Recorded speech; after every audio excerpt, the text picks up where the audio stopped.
Bismillahirrahmanirrahim. İnnallâhe işterâ minel mu'minine enfusahum ve emvâlehum bi enne lehumul cenneh. Nefis ve malını Cenab-ı Hakk'a satmak ve ona abd olmak ve asker olmak ne kadar karlı bir ticaret, ne kadar şerefli bir rütbe olduğunu anlamak istersen şu temsili hikayeciyi dinle. Bir zaman bir padişah raiyetinden 2 adama her birisine emaneten birer çiftlik verir ki içinde fabrika, makine, at, silah gibi her şey var. Fakat fırtınalı bir muharebe zamanı olduğundan hiçbir şey kararında kalmaz. Ya mahvolur veya tebeddül eder gider. Padişah o 2 nefere kemal-i merhametinden bir yaveri Ekrem'ini gönderdi. Gayet merhametkar bir ferman ile onlara diyordu: elinizdeki olan emanetimi bana satınız. Ta sizin için muhafaza edeyim. Beyhude zayi olmasın. Hem muharebe bittikten sonra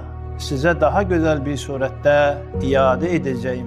Hem güya o emanet malınızdır.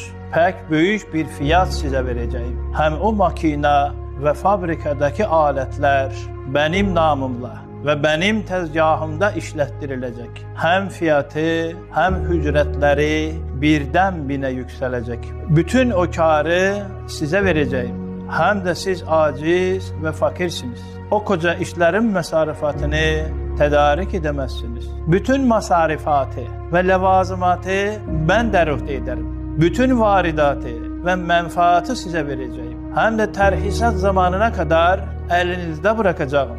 İşte 5 mertebe kar içinde kar.